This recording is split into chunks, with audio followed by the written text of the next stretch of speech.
Hello everyone, welcome back to our YouTube channel study with K tutorial. आज के इस video में हम लोग देखेंगे वैदिक काल को।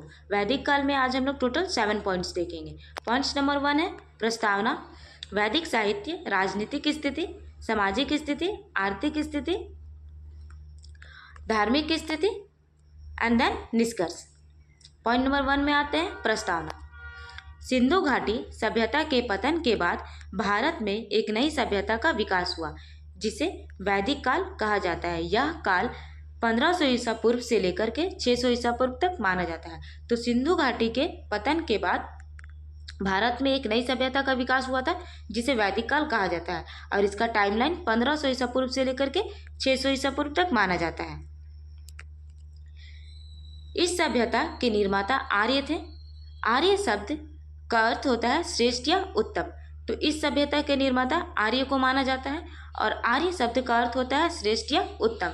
इस काल की जानकारी का मुख्य स्रोत वेद है और इस काल की जानकारी का मुख्य स्रोत क्या है? वेद है। इसलिए इसे वैदिक काल या वैदिक सभ्यता कहा जाता है। ठीक है,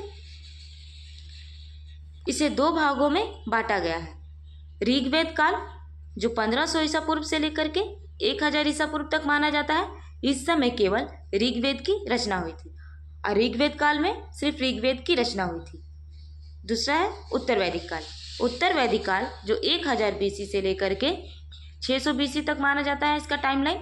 इस समय बाकी के 3 वेद और ब्राह्मण ग्रंथ और उपनिषदों की रचना हुई थी उत्तर वैदिक काल में। पॉइंट नंबर 2 देखेंगे वैदिक साहित्य। वैदिक काल को समझने के लिए इसके साहित्य को जानना जरूरी है। मुख्य रूप से 4 वेद हैं। ठीक है, पहला देखेंगे ऋग्वेद। यह दुनिया का सबसे पुराना धार्मिक ग्रंथ है। इसमें देवताओं की स्तुति के लिए 1028 मंत्र दिए गए हैं। ठीक है, तो ऋग्वेद दुनिया की सबसे पुरानी धार्मिक ग्रंथ है और इसमें देवताओं की स्तुति दी गई है जिसमें 1028 मंत्र हैं। ठीक है, नेक्स्ट है सामवेद। इसे भारतीय संगीत का जनक माना जाता है। इसमें गाए जाने वाले मंत्र हैं। तो सामवेद में इसे भारतीय संगीत का जनक माना जाता है सामवेद को और इसमें गाए जाने वाले मंत्र हैं। नेक्स्ट है यजुर्वेद। इसे यज्ञ और पूजा पाठ के नियमों व विधियों का वर्णन है। तो यजुर्वेद में क्या है? यज्ञ और पूजा पाठ के नियमों का वर्णन यजुर्वेद में किया गया है। नेक्स्ट है अथर्ववेद। इसमें जादू टोना, जड़ी बूटी, चिकित्सा और अंधविश्वास के बारे में बताया गया है अथर्ववेद में। नेक्स्ट देखेंगे पॉइंट नंबर 3 राजनीतिक स्थिति। इस काल की राजनीतिक व्यवस्था बहुत ही सरल और कबीलाई ढांचा पर आधारित थी। तो वैदिक काल की राजनीतिक व्यवस्था कैसी थी? सरल थी और कबीलाई ढांचा पर आधारित थी। आर्य छोटे छोटे कबीलों में रहते थे जिन्हें जन कहा जाता था। तो आर्य जो थे वो लोग छोटे छोटे कबीले में रहते थे, उसे जन कहा जाता था। राजा कबीले के मुखिया को राजा या गोप कहा जाता था। तो राजे कबीले के जो मुखिया होते थे उसे राजा या गोप कहा जाता था। राजा के पास असीमित अधिकार नहीं थे। उसका मुख्य काम कबीले और गायों की रक्षा करना था। तो राजा के पास असीमित अधिकार नहीं होते थे। राजा का मुख्य काम होता था कबीले और गायों का रक्षा करना। राजा का नियंत्रण रखने के लिए 3 मुख्य सभाएं होती थी। राजा को कंट्रोल करने के लिए 3 मुख्य सभाएं होती थी। पहला था सभा। यह कबीले के बुजुर्ग और मुख्य लोगों की संस्था थी। तो सभा क्या थी? जहाँ पे बुजुर्ग लोग और कुछ कुछ मेन लोग आते थे सभा में। नेक्स्ट है समिति। यह आम जनता की सभा थी जो राजा का चुनाव भी करती थी। तो समिति थी आम जनता का सभा था जहाँ पर राजा का चुनाव भी आम जनता लोग करते थे। ठीक है, नेक्स्ट है विदत। यह सबसे पुरानी संस्था थी जहाँ लूट के माल का बंटवारा और धार्मिक चर्चा होती थी। तो विदत जो थी वह सबसे पुरानी संस्था थी जहाँ लूट का माल का बंटवारा होता था और धार्मिक चर्चा भी होती थी। वैदिक काल में छोटे कबीले मिलाकर बड़े राज्य जनपद बन गए। ठीक है, राजा की शक्ति बढ़ गई।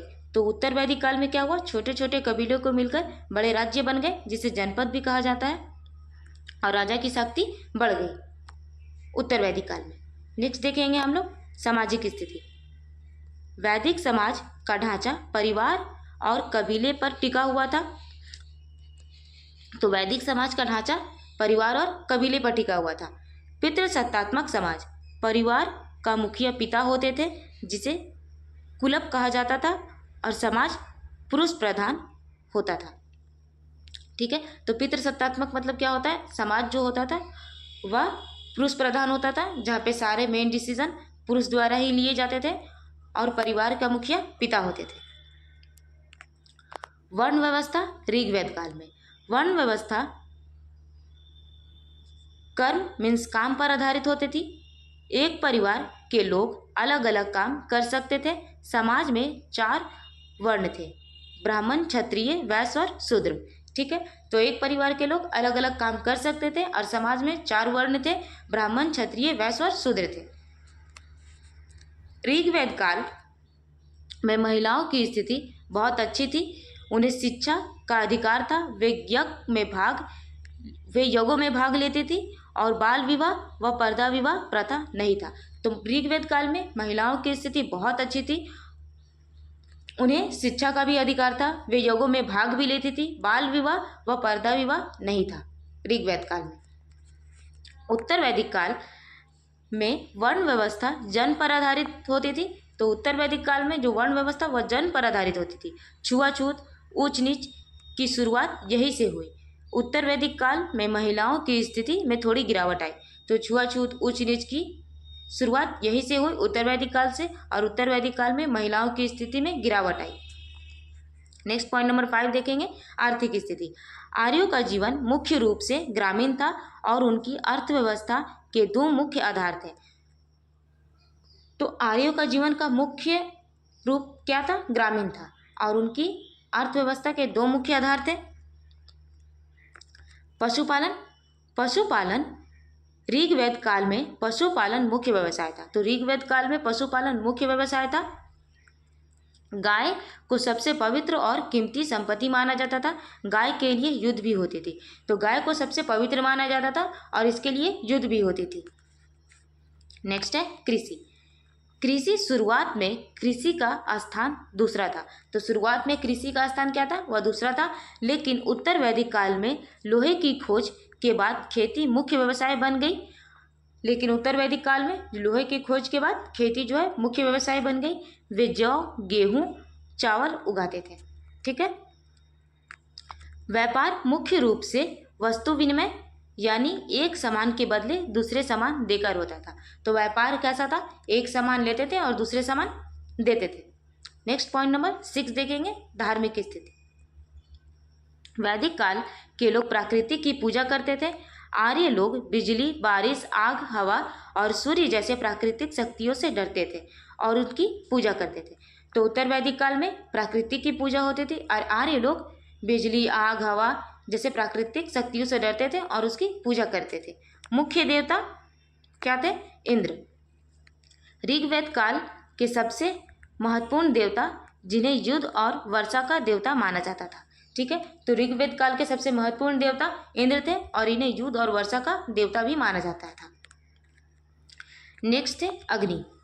इन्हें भगवान और इंसानों के बीच का मध्यस्थ माना जाता था। ठीक है, अग्नि को। नेक्स्ट है वरुण। इन्हें जल और ब्रह्मांड के नियमों का देवता माना जाता है, वरुण को।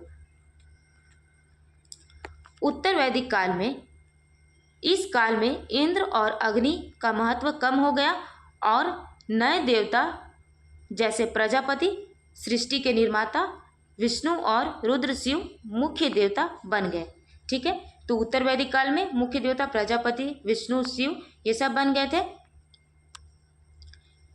इस समय यज्ञ और कर्मकांड बहुत महंगे और जटिल हो गए थे। ठीक है, नेक्स्ट अब हम लोग देखेंगे निष्कर्ष। वैदिक काल ने भारतीय संस्कृति और हिंदू धर्म की मजबूत नींव रखी। तो वैदिक काल भारतीय संस्कृति और हिंदू धर्म की मजबूत नींव रखी थी।